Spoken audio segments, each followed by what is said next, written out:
Welcome, adventurers! You've made it to the Wind Down, the live stream at the end of the Geekverse. It's a chill place to hang out here as the sun sets on another day.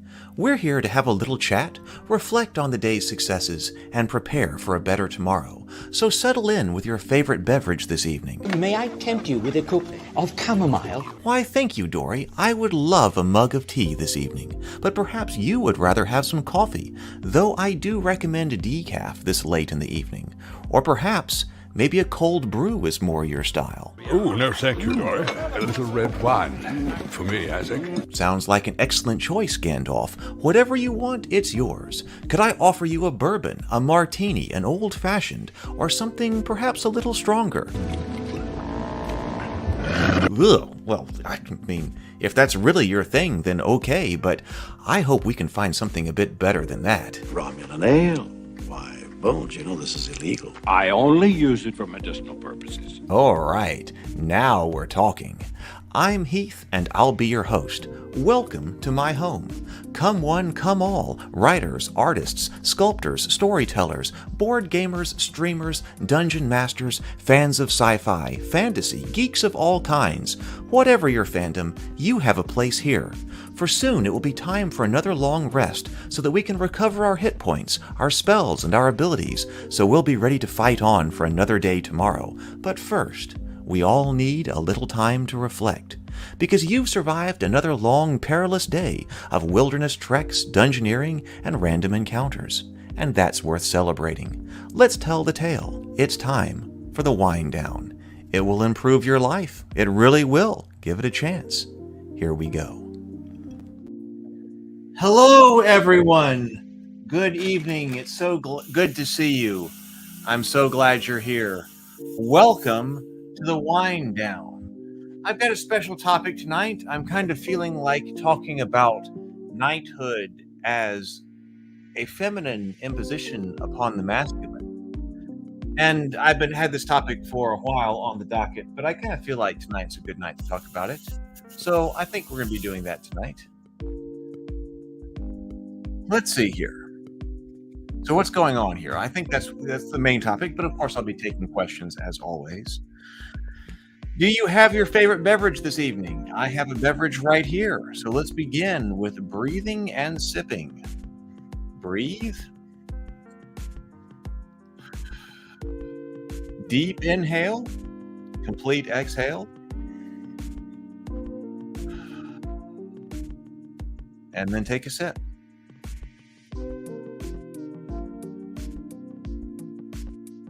Wonderful. That's an excellent way to start the evening to me. It's been kind of a different kind of day. In fact, I took a bit of time off today, which I haven't done basically since I've started all the live streaming. But Brianna and I have wanted to watch different movies together. But of course, I'm here in Alabama and she's in Colorado. And so we're not able to get together in the same room, but we do story analysis together. And we have several different movies that we want to watch. And so I don't know why we hadn't thought about the idea about having a digital watch party, but she was like, why don't we do a digital watch party to watch Eyes Wide Shut? She had never seen Eyes Wide Shut. And so I was like, hey, let's do it. Okay, I can do it today. That's fine. That's a long movie. But we did a digital watch party for Eyes Wide Shut. And it was great. It worked very well. Hold on. I got something started. Okay, there we go. It worked very well, and we were able to watch the movie, chat about it. We're going to study it. I still think it would be really neat if she and I did a show about story analysis. You know, if we watch those movies together and then we come together for a live stream to talk about our analysis of story, which is what we are trying to put together here for fantasy and sci-fi. I think that might be cool. So I took some time off today and spent about 3.5 hours, I guess, because that's a long movie, watching that with her, doing a little bit of analysis, but I'm sure we will get together on it more afterwards. So let's see here. Remember why we are here. We are here to reflect on the day. You're here to reflect on the day. I hope you had a good day. There are only two options here.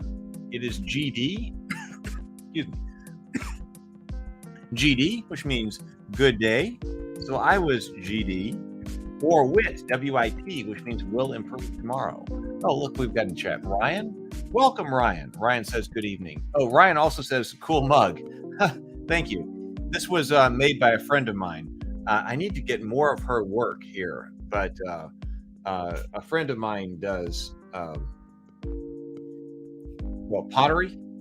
And so this was one of the mugs that she created, and so I've got it here. So I want to get more wine glasses that she did. I used to have a wine glass that she did, but it broke. I need to get more. BGD is here. Says good evening. Good evening. Good evening. Good to see you.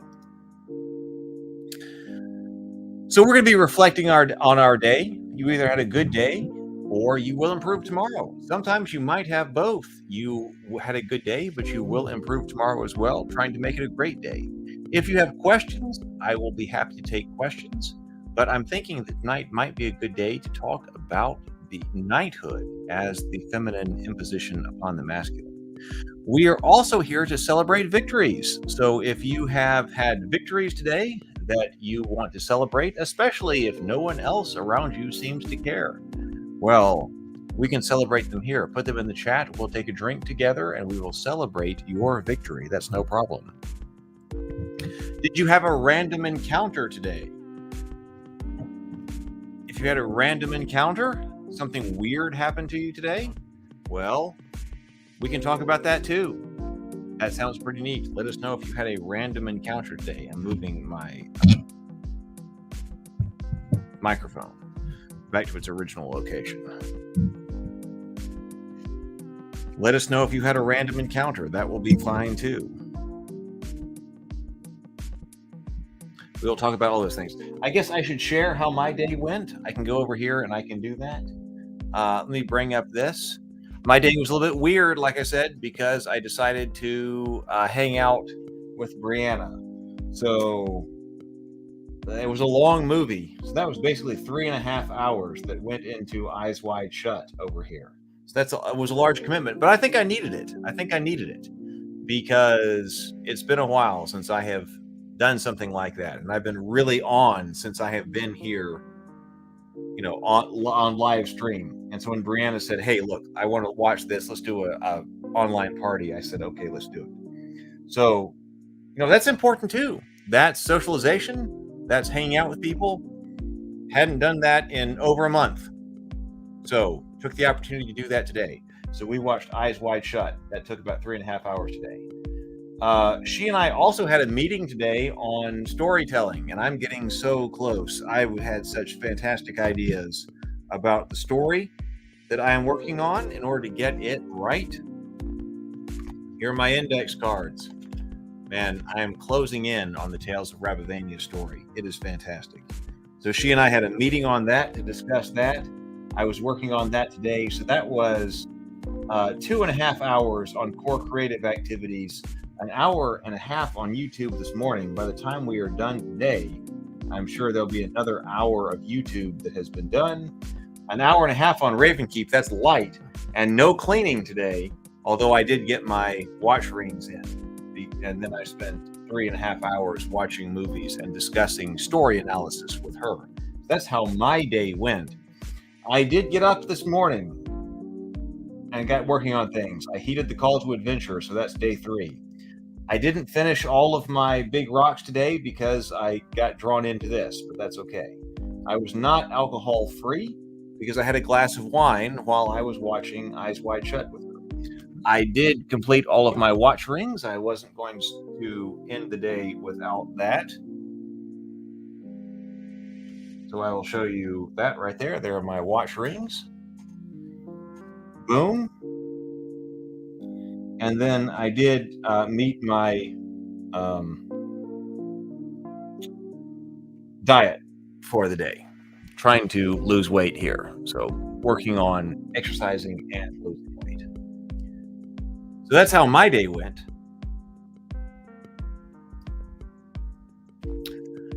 Keith says, first of all, Keith says that it was a good day. Wonderful. I am so glad. Good day. I love to see good days.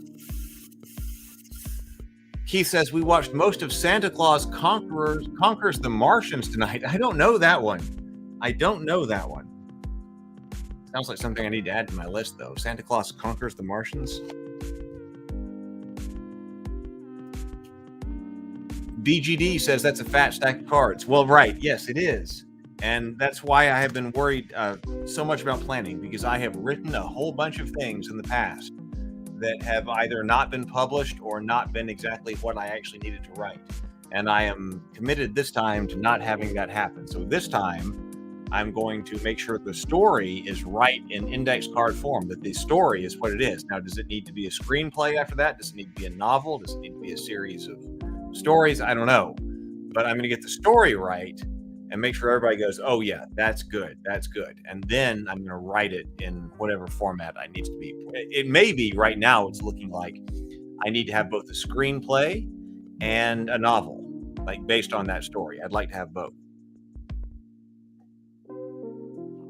Brianna's been writing screenplays. Brianna has one of her major novels published, and then she has been crushing it on writing screenplays, because she and I, had been thinking that probably it's not going to be next year, but she and I had been thinking, hey, let's move to LA and let's try to make some things happen in movies, TV, whatever. Maybe we should do that. But we want to make sure we're ready before we do that. And so we're not going to do that. There's no need for me to move out there, for instance, and start writing things and sitting in coffee shops to write scripts, because I've got a house here.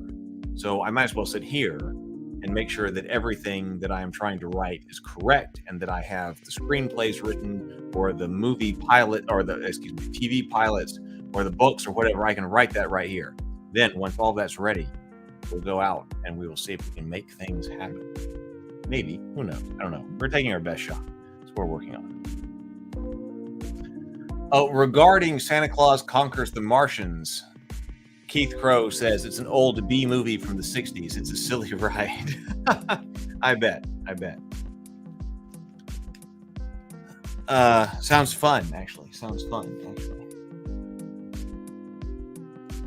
So, if you have something really interesting. Oh, hey, Stray. Welcome, Stray. Good to see you.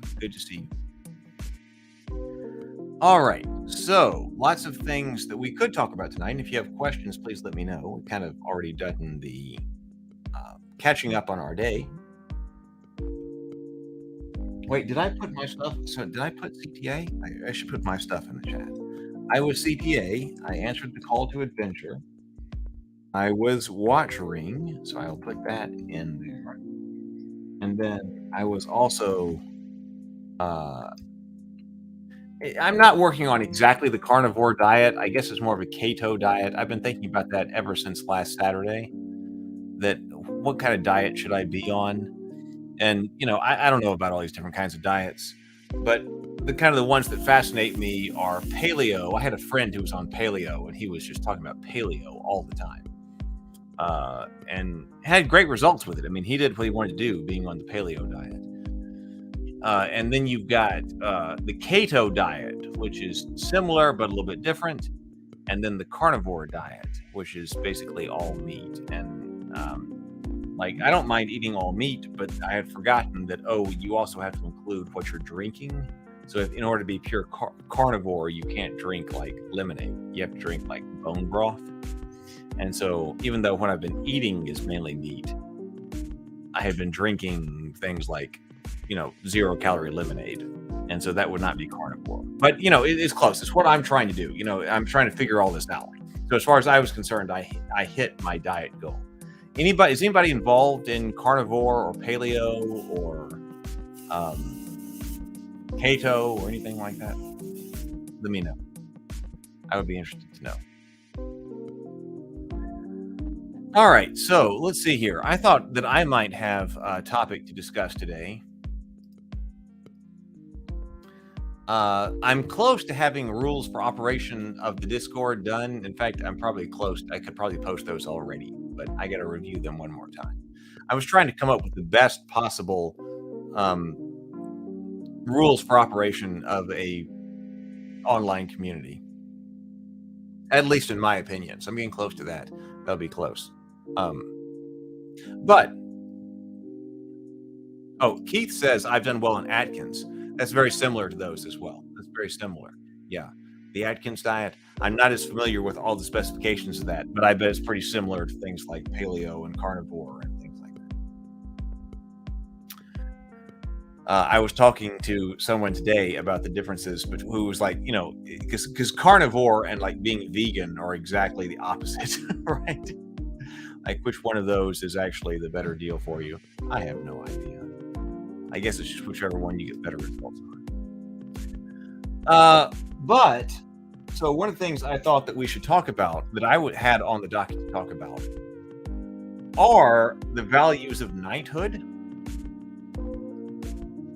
Specifically, my perception of knighthood as the feminine imposition upon the masculine.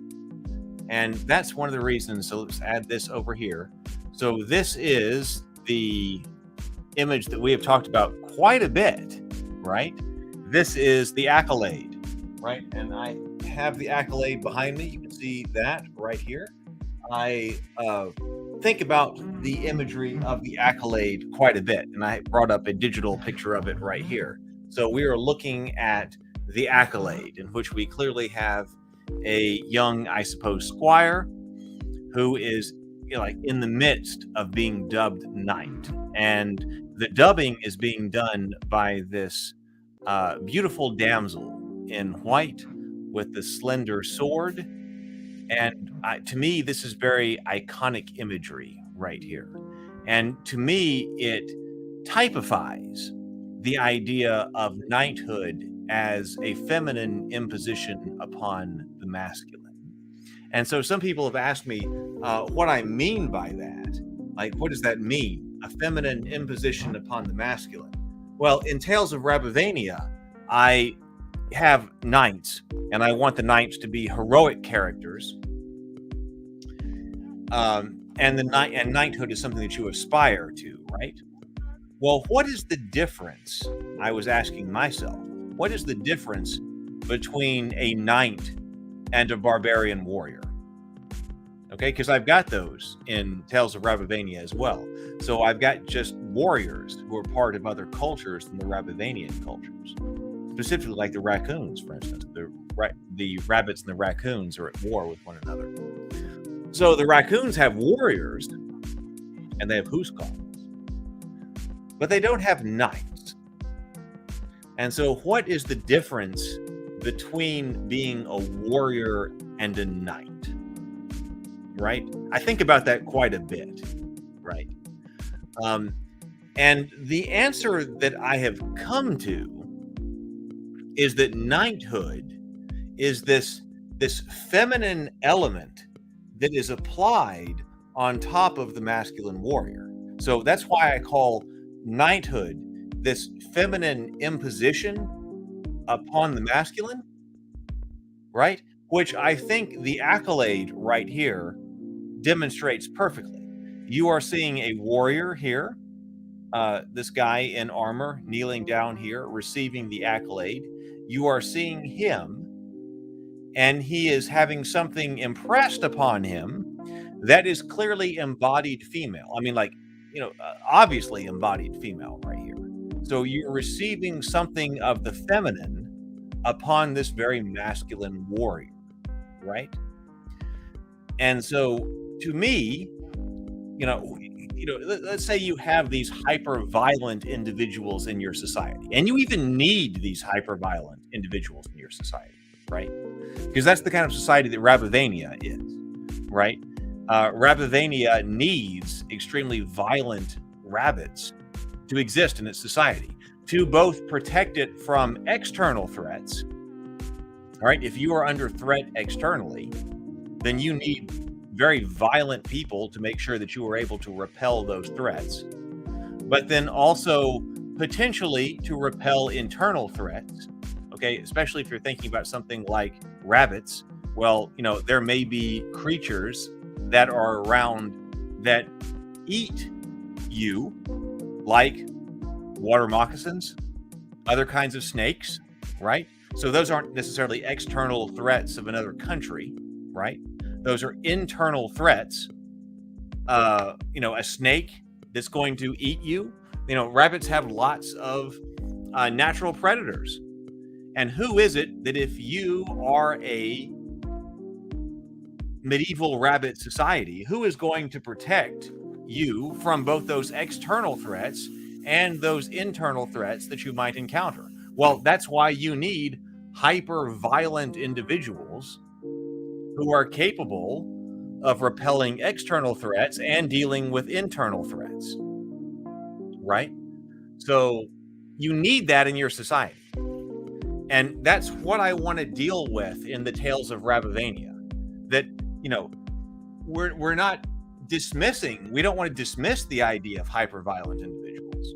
We need those in our society for both internal and external regions, but we have got to manage having hyper-violent individuals in our society so they can still exist within our society, right? Because we don't want them taking over. We've got to actually control the hyper-violent individuals in some way, right? Now, different societies have different methods for controlling hyper-violent individuals, especially in situations where they're necessary, right? So we've got a whole bunch of different cultures, the raccoons, the rabbits, who have these hyper-violent individuals, and even celebrate them, the warrior culture or whatever, right? But we got to have some type of rules. We've got to figure out how, we control them. And so how do we do this? Well, that to me is the difference between a warrior and a knight. Because other cultures may have warriors, but knighthood is a special thing. And I think that's really what the accolade imagery here depicts, right? We're depicting something special here. We're depicting a warrior, a very hyper-violent individual, and yet this person is submitting and is having the accolade conferred upon them by the feminine, right? So when we think about what is chivalry, now, of course, I actually think that chivalry is misconstrued a bit in our modern understanding, because I think that chivalry, a lot of people, when they think of chivalry, they think of courtesy. And I do think that courtesy is a part of chivalry. And in the Tales of Rabavania and the stories that I'm telling, well, you would expect a knight to be courteous, right? And what are your vows of chivalry? The knights adhere to the vows of chivalry. But, chivalry is something that is due to other people of your warrior station. So that's one thing the society has to manage. We've got, not only do we have hyper-violent individuals, which, as I have said in other videos, I am not interested in running away from in the Tales of Rabavania. The Tales of Rabavania is family entertainment, intended to be family entertainment, intended to be something that children can engage with and watch and get stuff out of. Just as I had tremendous benefit from watching things like He-Man and other shows like that. I want that with Tales of Rabavania. But at the same time, I don't want to shy away from the fact that the knights are killers, right? They're extremely violent individuals, and that's what they are there for. Because even as a kid, for instance, I had a problem when you would have like a knightly character in some cartoon or something like that, and they wouldn't actually ever kill anything with their swords, or actually go to war, or when something was about to happen as far as war or violence went, there was something else that stepped in that mediated it. So you never saw that. Even as a kid, I didn't like that, and so I still don't like that today.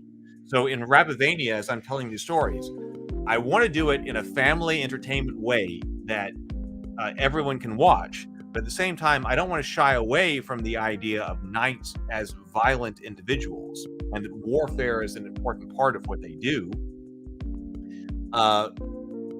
And that dealing with these extremely violent individuals is part of society. Their society needs them, as I said previously.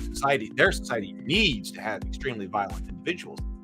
But you also have to mediate those individuals in order to function within society. Let's see what BGD said. BGD says, people sleep peacefully in their beds at night only because rough men stand ready to do violence on their behalf. Richard Grenner, often misattributed to Orwell or sometimes Churchill. Exactly. Okay, I like this. Exactly. This is exactly the kind of situation that Rabbivania is in. The rabbits, because the rabbits are prey animals, right? The rabbits are prey animals. But in this particular world that I am constructing, they happen to have figured out fire and the ability to smelt metals, and that has allowed them to develop armor and to forge weapons. And so that has given them a tremendous advantage over the other animals. Because ordinarily rabbits have to run, and that's actually why one of the reasons why the rabbit knights value bravery so much, because inherently a rabbit is not brave.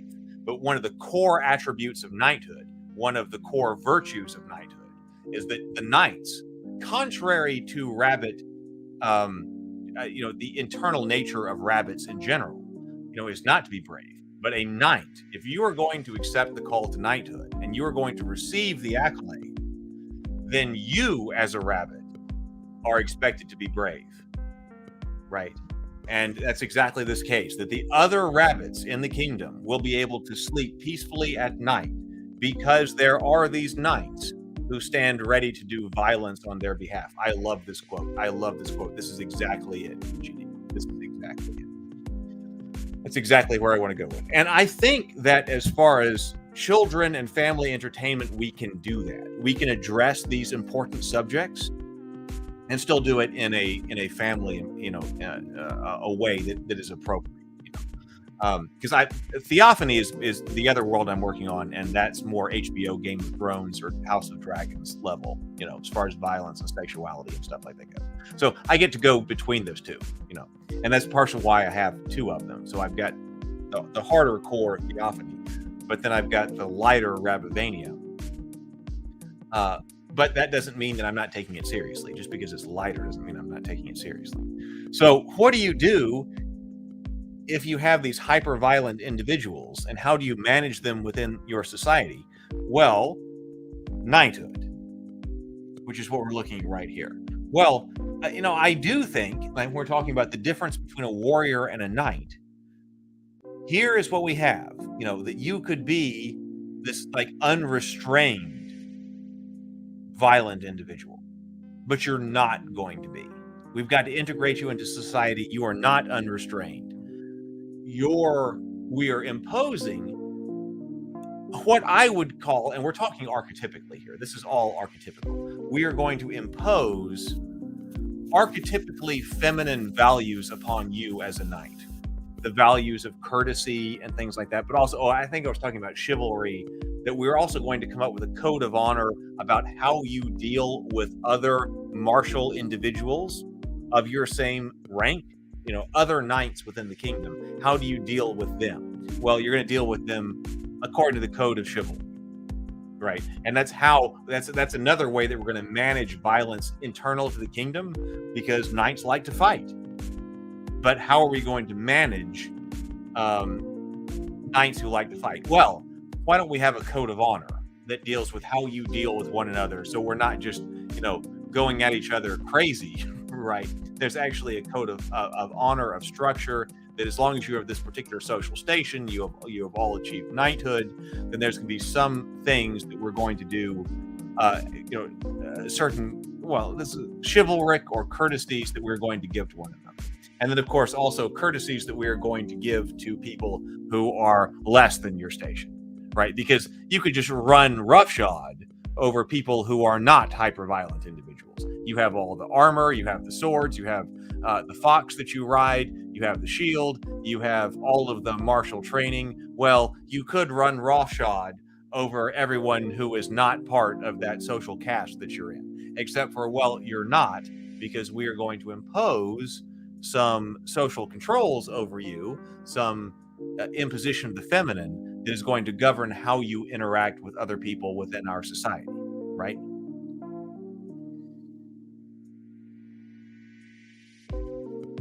I think this is a fascinating thing to deal with in stories, because for whatever reason, and I'm not exactly sure why, but the spheres of and we're talking archetypical here, so let me say the spheres of the archetypically masculine and the spheres of the archetypically feminine, right, govern certain things that happen, right? And when I was designing Rabavania, and this was a few years ago, I got asked, about, are there women who are knights? And I was talking about the relationship between women and becoming knights. And my answer was that, yeah, there are women who are knights in Rabavania. And I've got certain characters that demonstrate that. But that to me, it was very important to say, okay, we have this masculine sphere, and one of the elements of the masculine sphere is the warrior element of this. And then over here we have elements of the feminine sphere, and that's kind of what happens, in the castle. The more civilized kinds of things happening in the castle. I also like to have the physical separation of the feminine sphere and the masculine sphere. When you're in the castle and you're in court and you're in the great hall, you've got dancing, you've got revelry, you're kind of within a feminine sphere. But then when you go out to the practice field, or when you go out on campaign, that's when you are in a masculine sphere, right? So when someone asked me when I was thinking about Rabavania, I was like, well, why would it be a big deal if women became knights? And I was like, well, in Rabavania, I want women to become knights. I've got a few different characters. We'll talk about those later, but I've got some characters about women who have become knights and how that is. But I said that they have to figure out how they are women dealing within that masculine sphere. So that's a masculine sphere, the warrior, which has a feminine overlay, which has become knighthood. So that way I can contrast that with other people who are just warriors, because there are people who are just warriors, and that's sort of the uncontrolled masculine, right? But then now we're not that, and the knights are very cognizant of that.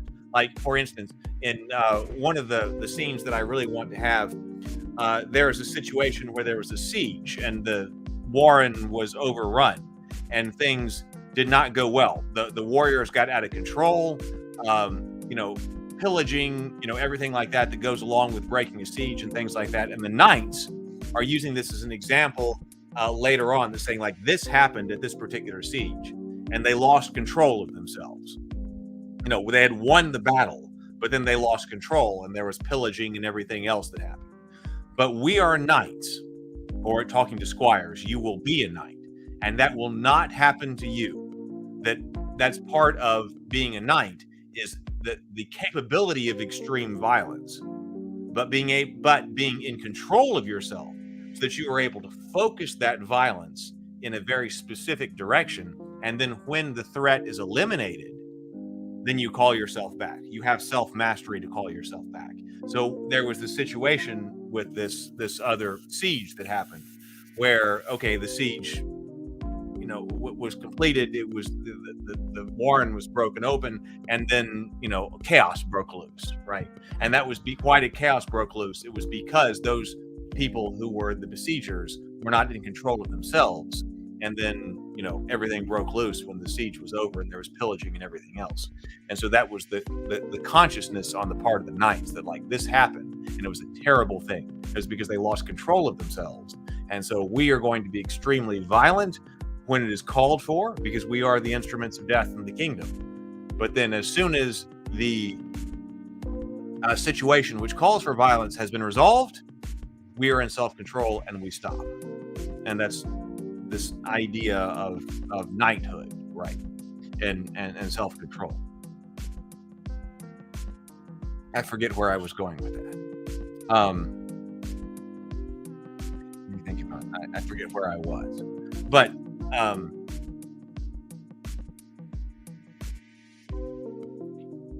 that distinction to me is very important, and it's very important to carry on in the story, right? Because what is, and I think that contrasts the knights with different cultures. And I think, again, this picture that we're seeing right here is so much of that. And that's so much, this picture right here, is so influential. Let me grab this one right here.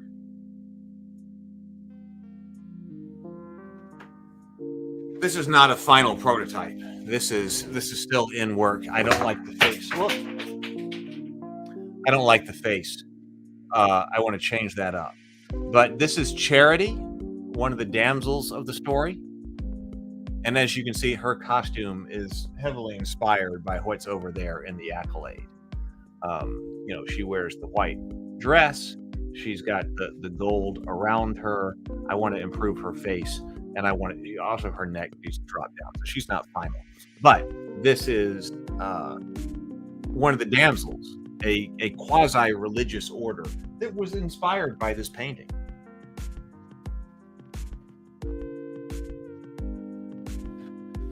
So that's the kind of thing. I think what I was talking about was the spheres of the masculine and the feminine. Because when I was asked about that, I was asked, well, just why can't it just not be a problem if women are knights in Ravivania? Why don't we just not make that a problem? Let's go to Keith. Keith says, the description you've given helps me understand the face sculpt of one of the painted figures better. The character looked a bit menacing for a good guy, but it makes sense if he's going into combat. Oh, well, that's interesting. Yeah. Right. Good guy. I've got multiple of those. I'm not sure exactly which face sculpt you were talking about. And actually, I realized that I've got multiple face sculpts, but we only had one face sculpt that was here as part of this. So I've been making notes about things to talk to the manufacturer. These we've got here. This is the only face sculpt that we had, but I've got multiple face sculpts for the rabbits. I need to inquire about that. I've been making notes about that. In fact, let me just make sure, and just in case I don't, ask about other rabbit face sculpts. I only got one head. Right. They're warriors. Right. Yeah. Well, now his eyes. All Keith says, yeah, I think it's one with brown fur. His eyes appeared very intense. That might have been Sir Merrick. And I had been now. There are two elements here. That first of all, yes, I think what you're talking about is right. I want them to make sure that they appear not cutesy. It's family stuff, but I don't want them to be cutesy because I don't want to shy away from the reality that knights are involved in war and are killers. Like this is Sir Merrick right now. But I actually think that his eyes need to change. I've got a different version of his eyes, and this is going to be important very soon when we are dealing with making sure they're painted correctly, because I think that he does look a bit psycho with his eyes right here. In other pictures, I've got a pupil in there, and his iris is larger. So I'm still working on that. But he's still supposed to be intense. I mean, he's supposed to be intense because I don't want to tell this story and have the knights never kill anything, and you're not dealing with death. This is serious business. And I was talking to my friend Lou Anders, who does middle grade fiction and things like that. And I've talked to him quite a bit about, okay, when I'm telling this story, I want to be sure it's age appropriate. This age appropriate, but that I don't want to shy away from the reality of medieval knighthood. Does that make sense? I think it does. I think, especially with what Keith is saying, because, like I said, if every time the Ravivanian knights were about to get in a fight, like something else came up and it stopped them. Hey, actually, let me give you examples. I'm going to return to the idea of the feminine here in a moment and the spheres. But there is a book. What is it called? The Knight and the Dragon. I loved this book as a kid.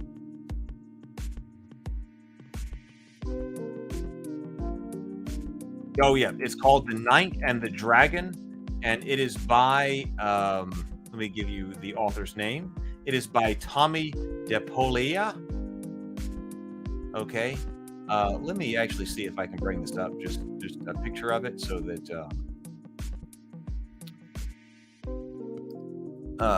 we have it.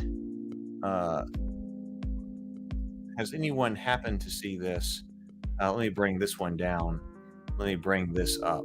And I love this book. I'm going to critique it, but I love this book. I loved this book as a kid. It's almost a picture book. There are words in it. It's almost a picture book, though. Let me see. Stop screen. Let me share screen again. This book right here. Does anybody know this book? The Knight and the Dragon? I loved it as a kid because it showed, like, it starts off by saying there is, once there was a knight who lived in a castle who had never fought a dragon. And then not too far away, there was a dragon who lived in a cave who had never fought a knight. Okay, and that's how the book starts. I'm paraphrasing, but that's pretty close. There aren't a whole lot of words in this thing. And then it shows both how the knight is preparing to fight the dragon, because they both issue challenges to one another. And they show how the knight is going to prepare to fight this dragon, and then how the dragon is going to prepare to fight this knight. And I loved that part of the book. I loved that part of the book because the knight is forging his armor. He's got, his hammer out, and he's got the metal on the anvil, and he's forging the armor, and then he's painting up his shields, and then he's filing down the spikes on his flails, and then he's sharpening his swords, and he's painting his lances. I mean, he is getting ready for battle. And likewise, the dragon is practicing making his eyes go red and practicing breathing flames, and he's setting up straw knights, and then practicing burning them all alive, and things like that. And so you're seeing the preparation for this battle. Loved this book. But then at the end of this book, rather than actually having the knight and the dragon fight, they start the fight. And they're both basically incapable of wounding each other. And then the princess intervenes and basically tells them, "What are you doing? You don't need to be fighting." And then the knight and the dragon realize they shouldn't be fighting, and instead they decide to be friends, and they open up a hot dog stand together, a hot dog or hamburger stand together. So the last page is the knight using the knight's using his lances to put hamburgers on, and the dragon is roasting the hamburgers on the lance, and then they're all setting up this hamburger stand. And I was like, what is that? I loved that book because of the first about 80% of it. But then I didn't like that book because of the last 20%, because it inverted the conflict. Instead of actually having the knight and the dragon fight it out, they came up with what I consider, and this is just my opinion, but a kind of lame response to this. And then they end up being friends, and they open up this hamburger stand. And I'm like, what? What is going on here? That kind of thing doesn't happen in Rabavania. I didn't want that to happen, because here we prepared for the potential for violence in this book, that we're headed toward violence. Both the knight and the dragon are prepared for this. The knight is a violent individual. The dragon is a violent creature, and we're headed toward. And of course, in a certain context, of course, the idea that, oh no, don't fight, instead become partners in a hamburger stand makes sense. But I didn't want that in Rabavania, right? So I felt robbed of that.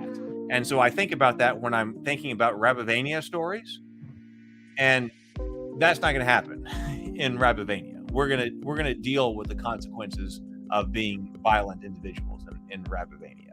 The dragon and the knight would have fought in Rabavania and actually ended up in combat. So the point that I was trying to get around to, I think, when somebody said, "Okay, well, is it okay? Are there female Rabavanian knights?" And I said, yes, there are. They're predominantly male, but there are some female Rabavanian knights. And you can become a Rabavanian knight as a female. But there are issues that you might have to deal with, because you are a female rabbit, buck, and I'm having trouble coming out. A doe, right? Because you're a doe. And with rabbits, you have bucks and does. So I've been using that. So male rabbits are bucks. Adult male rabbits are bucks. Adult female rabbits are does. So if you are a doe, well, you could become a knight, right? That's fine. That's not prohibited or something like that. But you are crossing kind of realms, the realms of the feminine and the masculine. And so I was questioned. I was like, well, why are you doing that? Why don't you just have? Why can't it just be fine for the women to become knights and then don't worry about it anymore? And of course, that's one way that you could go. But my answer to that was that, well, in stories, you need conflict, right? And so, we could say, hey, if you're a doe who is a knight, then go for it. And there will be no problems whatsoever. There are no obstacles. You completely do that. Except for from the perspective of storytelling, conflict is interesting, right? And so if we said that, hey, well, there's nothing that's actually preventing that, but that we do have the sphere of the feminine, archetypically speaking, and then we have the sphere of the masculine, archetypically speaking, and now we have a character who is a woman, a doe, who is crossing over into the sphere of the masculine. If you have that present in the story, you end up with a lot of potential interesting conflicts and things that character has to deal with. Like, instead of just saying, hey, the doe became a knight, are there any problems? Nope, there are no problems. Everything is absolutely fine. There's nothing that she had to worry with whatsoever. That's not quite as good from the storytelling perspective as if you go, well, yes, that doe did become a knight, but she is dealing with being a female, being a woman, being a doe in the sphere of the masculine. And different female knights might deal with that in different ways, right? Because they might have different personalities. They might, have different approaches to problem solving. And so they might have different solutions for being women who are operating in a masculine sphere. And then all of a sudden I can think of tons of things to talk about as far as the story goes with that, right? And so if I think about, well, should there be a problem with one of the Rabivanian women being a knight, one of the Rabivanian does being a knight? Nope, there are. You can do that. But, it's not prohibited. But now we've got a situation where we have the doe in the environment of the masculine, and we can have some really interesting stories going on and how that person deals with that situation. And then likewise the opposite as well. If you have situations which are archetypically feminine and that are occupied by mainly the doe characters, and then you have a masculine character like a buck who decides that's what I want to do, and I'm going to go over there and I'm going to be part of that. Well, there might be nothing that's officially that's stopping that person. Okay, so that person goes over here and starts to be part of that sphere.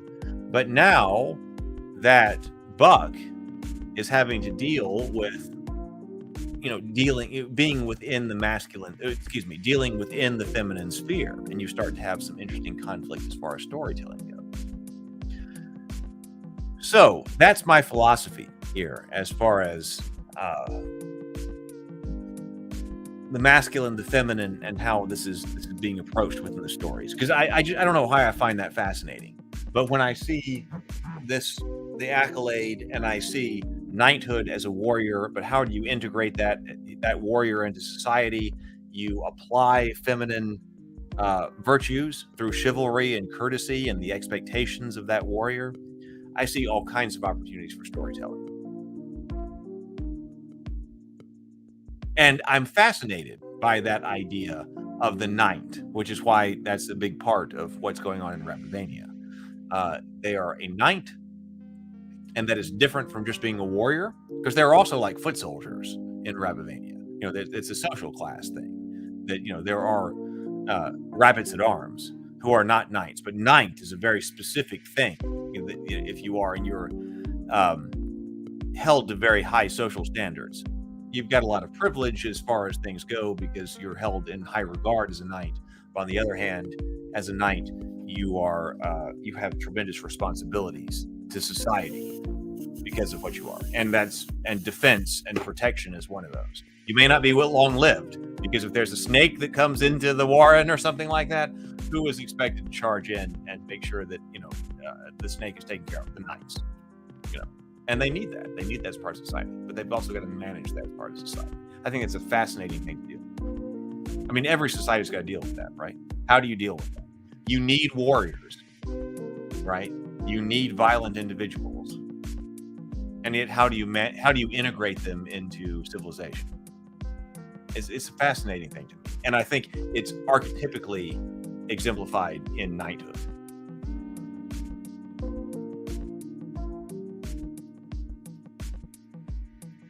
What do you think about that?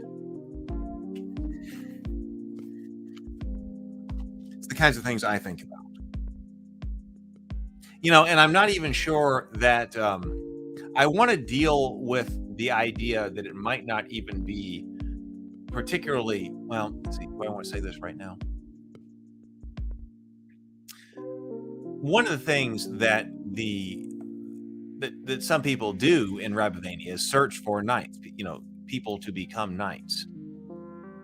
And knighthood seems to be attractive to a lot of people because you've got all this social position, you're held in high regard, you can become enfeoffed, and so that you and your family are taken care of from an economic perspective. But on the other hand, the flip side of that's pretty big, right?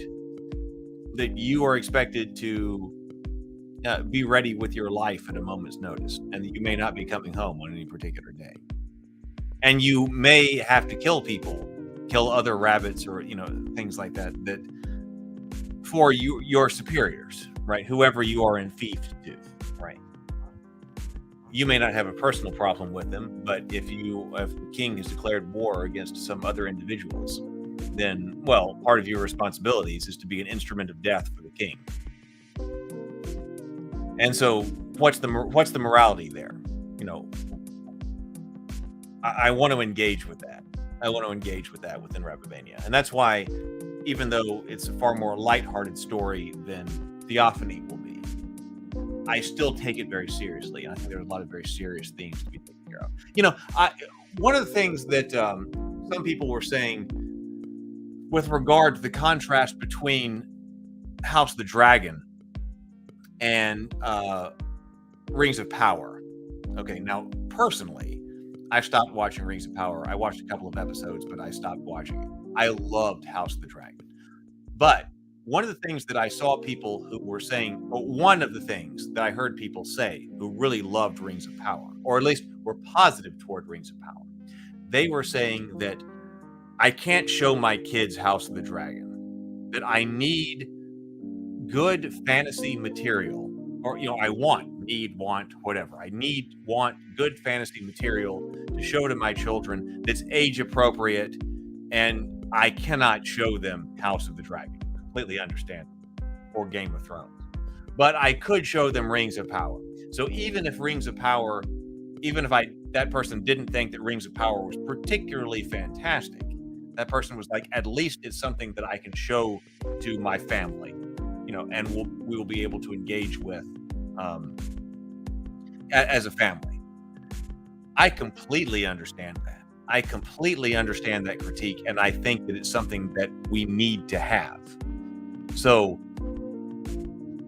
ideally, in an ideal world, that's something I would like to provide with Rabavania, that it is something that everyone in the family would like to engage with. It's age appropriate for children. You're not going to be seeing, sexually explicit acts or extreme language or anything like that within it. It's something that everyone can engage with, even at like the He-Man level. But I think family is a very difficult category to get right, because often it seems like the family category means something that the children will like, but that dad or mom really doesn't want to watch, but they'll tolerate. But I don't want that. I would like Tales of Rabavania to be something that has a sufficient serious tone and things that are being dealt with as far as themes go, that dad and mom are also interested in watching it and are okay with watching it. but that it's also perfectly acceptable for the children to watch. To me, that's what family entertainment is. That's that kind of that category of family. It's a very difficult kind of category to do. Who knows if I'll do it, right or not. But that's kind of the ideal, right? That not only do you know if your kids are watching it, they're in good hands and they can watch it, but also if you sit down and watch as well, you're not just, bored to tears or something like that.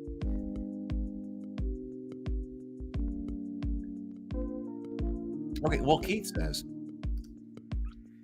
it sounds like something I'd enjoy watching with my family. Well, I hope so. We will see eventually, right? We will see eventually. But if that were the case across a broad spectrum kind of thing, that would make me very happy.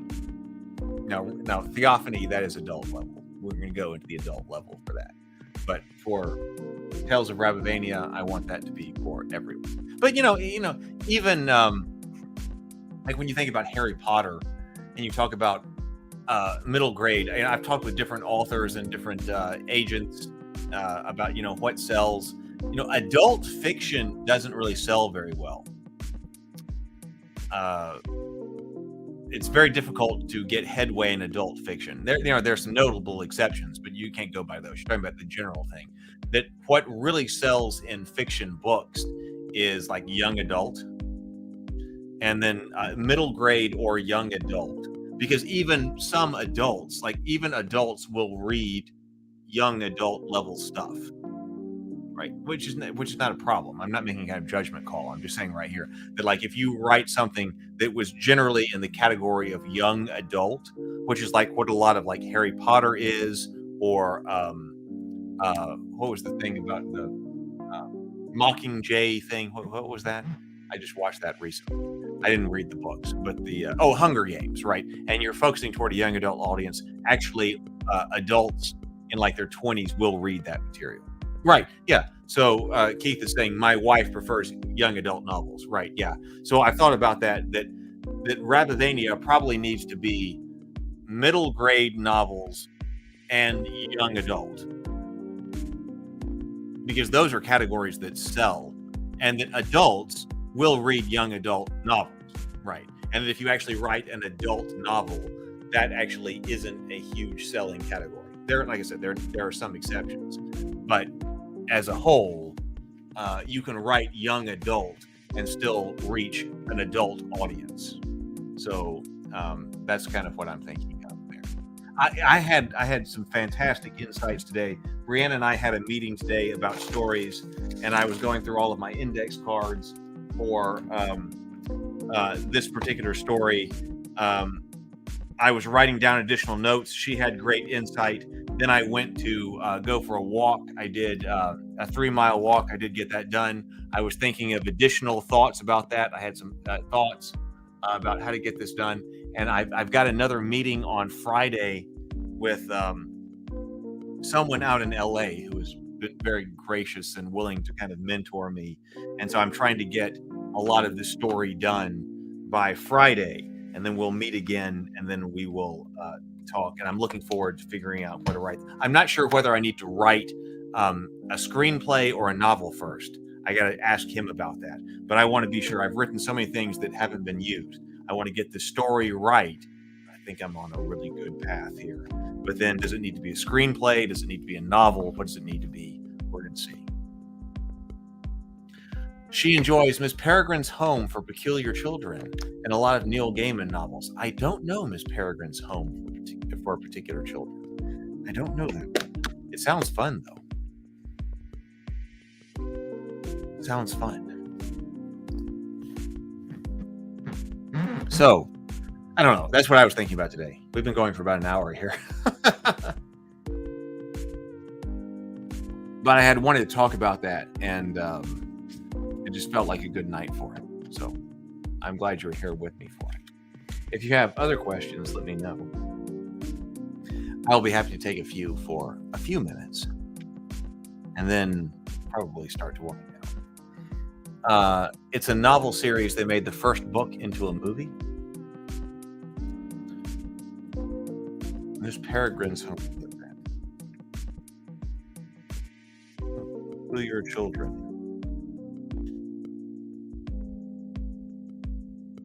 Oh, yeah. I'm looking at it right now. The film. Interesting. Oh, I see the trailer. Okay, I'll watch that after I'm done on this live stream. See what that was about.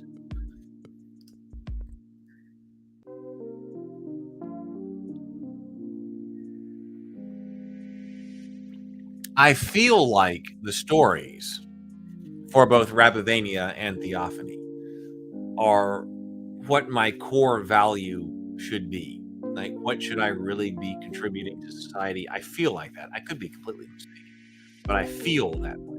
I feel like providing those to the world are what I should most be doing. Could completely go wrong. We will see. But I feel that way. So that's why I've been trying to get them right. My stories. I wrote a whole bunch of stuff for Journey to the Tree of Sorrows, which was a very hardcore Cthulhu mythos world, and that's why after having written those books, now those books are with David at Infinite Black, and he's working on art for them, and I have no idea when they'll be published. But I'm very proud of those books. But those are very hardcore, very dark Cthulhu mythos books. And so that's why when I had finished those books and I had submitted them to him, I was like, all right, now what do I do here? Do I start writing on Theophany, which is also very dark, very hardcore, very adult-oriented stuff? Or do I go to Rabivania? And at the moment, I was like, I need a break from writing the extremely hardcore stuff. Like I said, not that it's not serious, because it completely is, but it's just, it's different from, like, hardcore, dark Cthulhu stuff. Rabivania is. And so I was like, all right, let me go to Rabivania. Let me try to write something that is serious, but still is lighter and that. So that's why I have been working on Rabivania so much after that. But I'm also looking forward to being able to return to Theophany. I've got concept art for Theophany. We're looking at the lookbook today for Rabivania. I've got the lookbook for Theophany done as well. And we have also done with Adam Botsford concept art for Theophany and the angels and all of the their foes, their beastmen foes and things like that. So there has been progress there over the last year, but haven't released all of that. But right now I'm still trying to work on Rabivania, but I'm looking forward to doing both. BGD says it's all in the exploration of the attempt. You never know what's in you until you to write until you try. Yeah, it's true. It's true. It's true. You never really know. Now, like I said, for me personally, right now, I'm not going to start actually writing anything until I actually know if it's an RPG book, what the outline is, so I know what actually gets done. I want to start doing that soon, because so much of what I actually need to do has to do with writing. So much that has to do with writing. But as I have been down the path of trying to write these index cards, I have gone down so many different interesting paths. And you don't know what they are. I mean, you don't know where you go until you get started. All right. Well, I think it's close to time to wrap up this evening. I hope that you have had a fantastic evening. I think this has been a great conversation. It's been talking about what's been on my mind recently. So tomorrow I got to dive into these action figure prototypes much more closely. And Adrian, the sculptor, is going to look at them with me, because originally, like 6 months ago, I've been saying that I've been at these action figures 18 months, but it's longer than that. I was thinking about that. This is already December. Time is flying by. So it's probably like 20 or 21 months or something like that. It's been a long time. These things take a long time. And one of the reasons they took a long time was because a manufacturer had sent us back stuff that didn't conform to Adrian's specifications. And I had been thinking, well, we need to compromise here. We need to compromise here. We need to compromise here. Okay. But then by the time they came back, if you compromise 10 times, then you know what? They're not like what we had tried to create. And so by the time we came back with all those compromises, it was like, no. And Adrian was upset, and I completely understand. And I should have been too, and I was after I talked to him. I was like, yeah, right. We've made too many compromises. And now we're no longer making what we're supposed to make. we need to go to a completely different manufacturer and start completely over, which takes a tremendous amount of time. But you know what? It was completely worth it. It was completely worth it. What I'm looking at here, like I said, I'm only doing these once, trying to create action figures. I'm not going to be doing this, more than once. I got to make sure these action figures are exactly what we want the first time around. And now they are. We've got that now, and I'm very happy about that.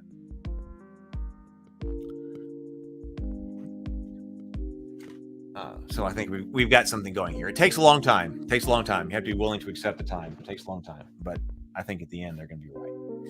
Matt says, "Good evening, all. The rabbits look awesome. I want raccoons. I know. I want the raccoons too. If these go, so the idea here is, I don't know how these are going to be released. We might have to release the rabbits first. I've got a Kickstarter page set up. I might start talking about that soon. I mean, we got the Kickstarter with the rabbits. We got the ritual board game. I mean, all of a sudden there's a lot going on, and I knew this was going to happen. I was like, all of the stuff I've been trying to design, and it's all got jammed up, and all of a sudden it's going to break loose at the same time. I just knew that was going to happen. So we're going to have to figure out how we're going to manage that. But if these rabbits, if I approve these, and I'm very close to approving, I'm going to delve into these in detail tomorrow. There is one thing I've noticed about these that I'm not happy about, and this will be my last opportunity to change it. I'll tell you what it is. I want this to change. Here's one of the shields. So this is my last opportunity, unless I find some kind of technical fault. As far as design goes, okay, here's one of the shields. Okay, so here is one of the heater shields. And then here is the back of the shield, right? But have you ever strapped a heater shield before? I have. And so if you're strapping a heater shield, your arm actually goes at a diagonal on this shield. It should fit like this. See, the way that this character right now would hold this shield is very straight across the back of the shield, right? But if you strap a heater shield, you actually strap a heater shield so that your arm or your hand is holding this shield at an angle. So it should actually, the shield should be like this, and that will allow you to get the A-frame pose. I don't think I have my heater shield. I don't have my heater shield in here. I'll have to get this out one day to show you. But when you're fighting with a heater, your shield should be strapped like this in order to get a diagonal. Well, I don't know where that just went. I'll have to look at that. In order to get a diagonal on the shield. And so this is my last thing that I think I want to change about this, is that instead of having a horizontal strapping of the shield, I may want to move it to a diagonal shield. This is basically my last opportunity to do that. So I think I'm going to do that. I'm going to say we got to move to a diagonal handle, which will enable the rabbit to get into more realistic combat pose. So that's got to change. I've got to make that change. I've got to make that change. This is my last opportunity. But as far as artistic things go, the way the shield is strapped is the last one. And then I'm going to look over everything from a technical perspective and make sure that everything is technically correct. But I need to make sure the shields get in properly strapped.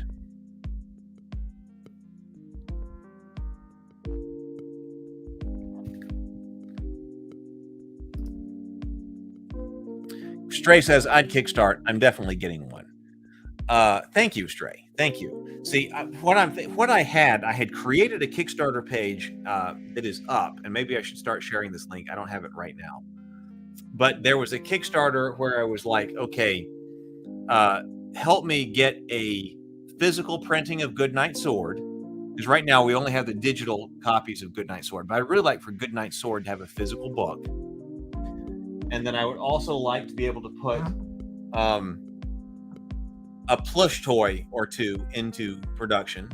Like Pate right over there is the rabbit who is the main character of Goodnight Sword. So it makes sense there.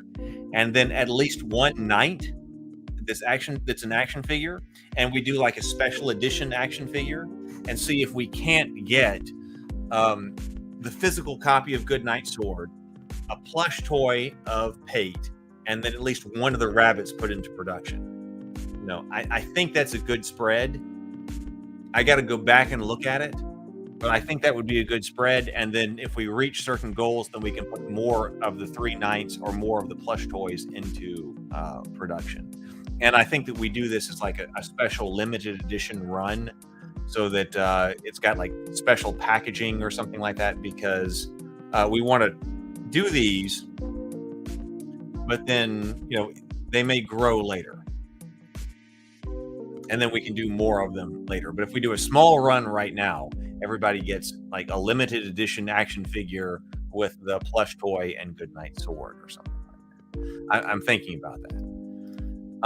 Is Goodnight Sword the only book currently released? Yes. Goodnight Sword is the only book currently released. Now, one thing that I'm doing with all of the action figures is, like the old He-Man action figures had one of those mini comics in it. And I want all of the Rabbivania action figures to have a mini book in it. It's probably not going to be a comic book. It's probably going to be a prose book. And I have written the small book that goes with Sir Merrick. He's missing his arms right here, but with Sir Merrick right here. I'm not sure if I'm going to revise that or not. I had some different commentary on the story that goes with him. But I want each one of the figures to have a book with it that kind of explains about that character and gives that character some form of story. So I've written one for Sir Merrick.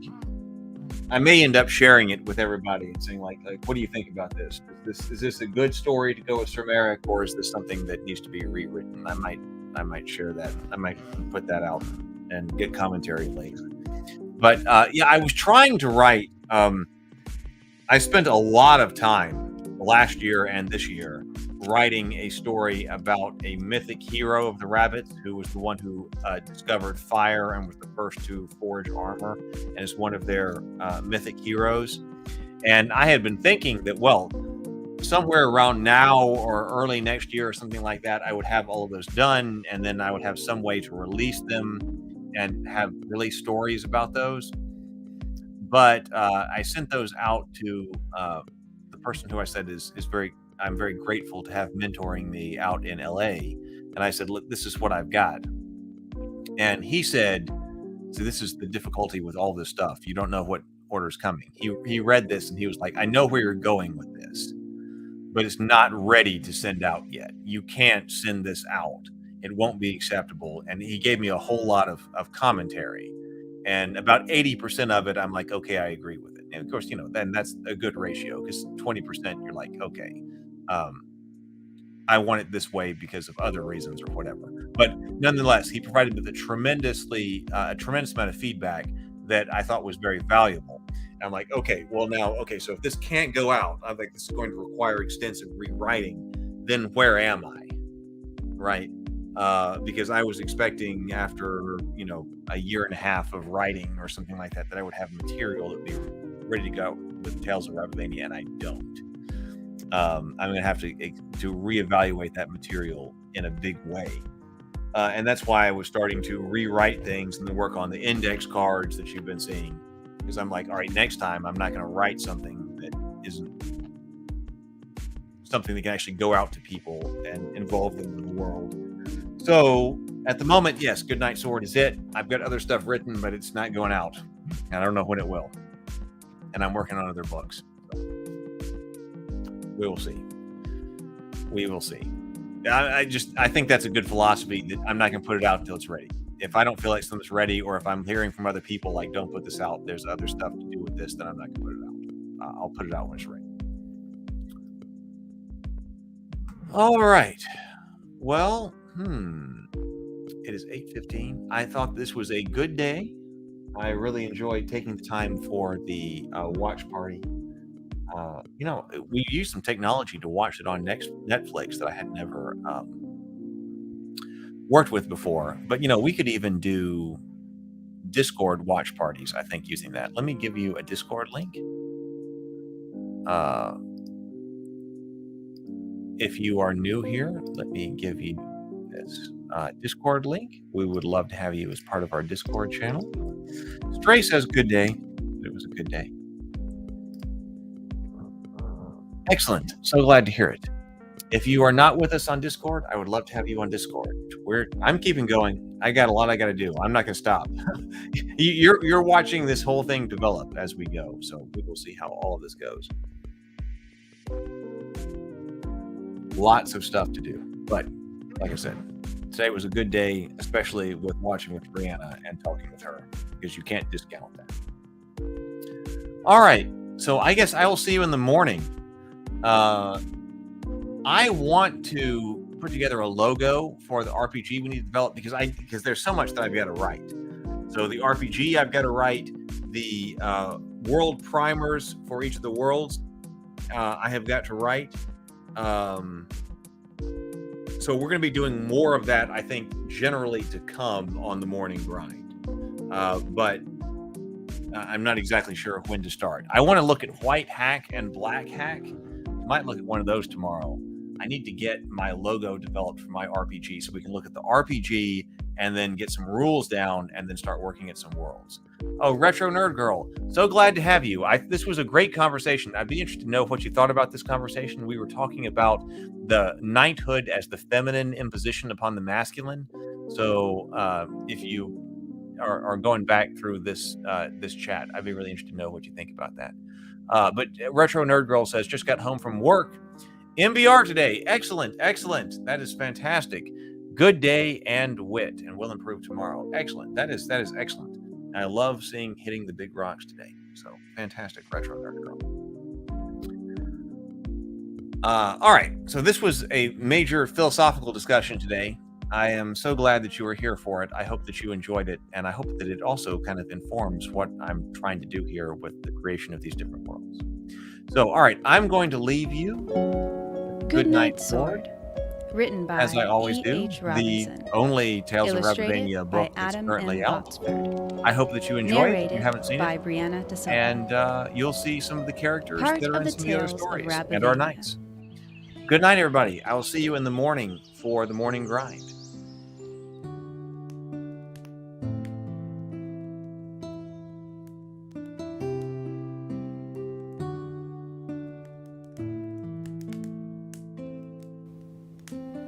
Good night, Sword.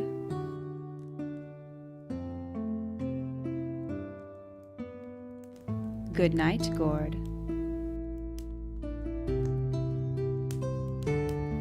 Good night, guards who keep us all safe. Good night, Dagger. And the Iron Hauberk. Good night, Cheese.